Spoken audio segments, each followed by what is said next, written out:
Bien, pues supongamos ahora que vemos un tercer tipo de choque, uno que no tenga que ver con la reducción en la función del corazón, que tendría que ver directamente con el gasto cardíaco, y que no tiene que ver con la pérdida de volumen, ya sea exógeno, endógeno o intersticial, como ocurre en el choque hipovolémico, y que tendría que ver con volumen sistólico. Sino ahora tengamos un tipo de choque en el cual no hay ninguna de este tipo de situaciones, pero que también existe una alteración entre la disponibilidad de oxígeno y el consumo de oxígeno, y por lo tanto este consumo de oxígeno puede ser normal o puede estar incrementado, pero la disponibilidad de oxígeno sigue siendo baja, y esto nos va a provocar un estado de choque, un choque circulatorio. En esta ocasión hablaremos del choque distributivo. Al respecto del choque distributivo, bueno, sabemos que este es un vaso, que les he puesto un vaso normal, y el choque distributivo va a enfocarse principalmente en lo que ocurre a nivel de los vasos. Veamos qué ocurre. Bien, pues este es un vaso como tal, y entonces les he puesto aquí células endoteliales. Ven ustedes aquí, 1, 2, 3, varias células endoteliales. Cada una de estas células endoteliales de forma normal deben estar unidas por algunas uniones estrechas, algunas uniones adherentes, que están pues favorecidas por la presencia de cadeninas, alfa-cateninas, beta-cateninas, oclurinas, sonoclurens, claudinas, y en fin, una serie de proteínas que van a hacer que las células entre sí no se llegan a desunir, y esto es lo normal, ¿verdad?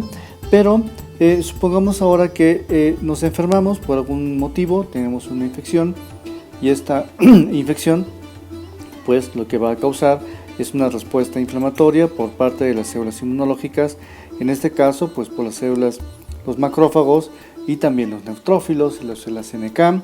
Y estas células lo que van a hacer es van a intentar ir y fagocitar pues al malo, en este caso pues a la bacteria, ¿ok?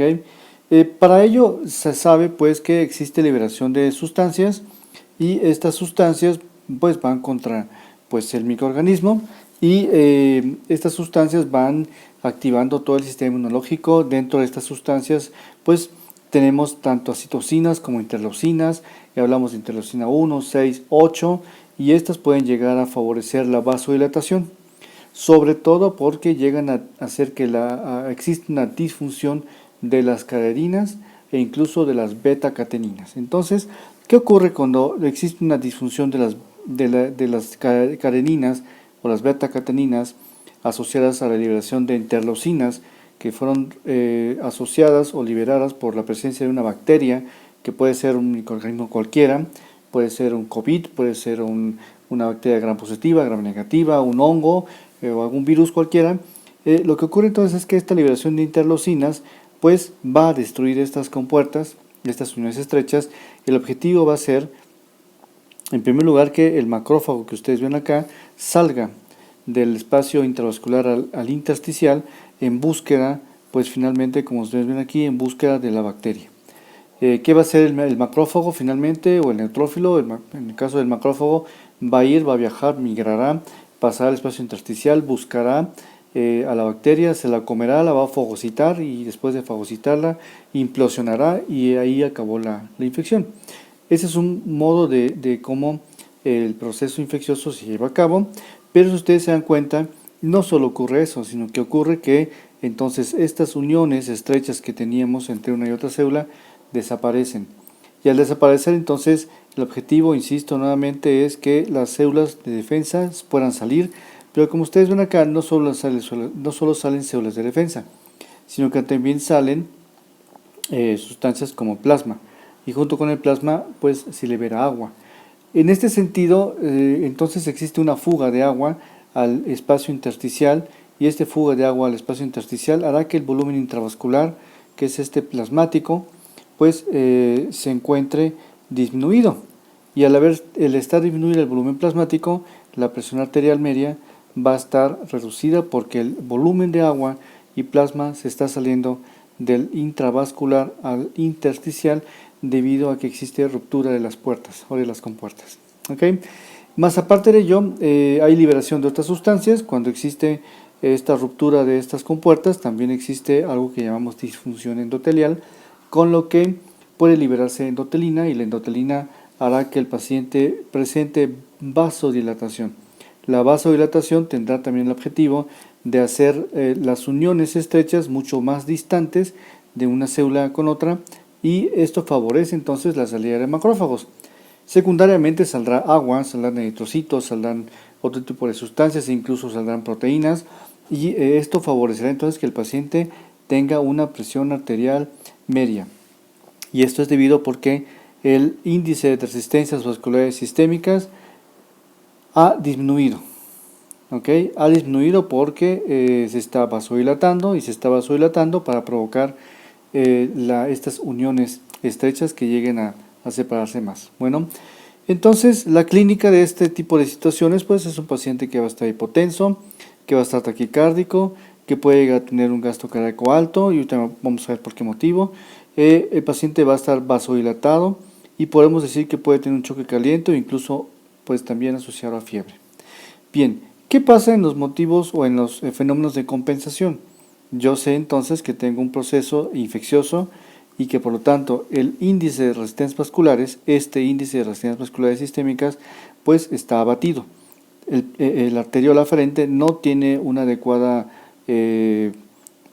tono y por lo tanto las resistencias vasculares sistémicas pueden estar disminuidas.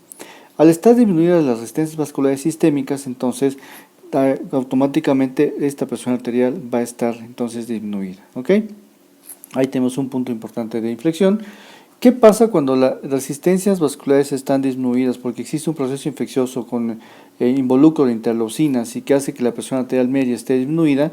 Bueno, pues yo voy a intentar mantener la presión arterial normal, bien, normal o incluso alta, si es que se puede, mediante el incremento del gasto cardíaco, porque en este momento yo no tengo ningún problema con corazón.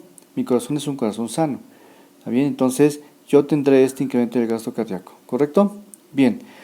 ¿Qué otra cosa puede ocurrir en esta situación o en este tipo de choque hipovolémico, distributivo? Pues como ustedes saben, parte de este líquido se está saliendo y por lo tanto el líquido que viaja a través del sistema intravascular pues llega a ser menor, y por lo tanto cuando evaluamos gasto cardíaco es igual a frecuencia cardíaca por volumen sistólico, sabemos que el volumen sistólico va a estar bajo porque se está fugando a un tercer espacio y el gasto cardíaco por lo tanto puede disminuir.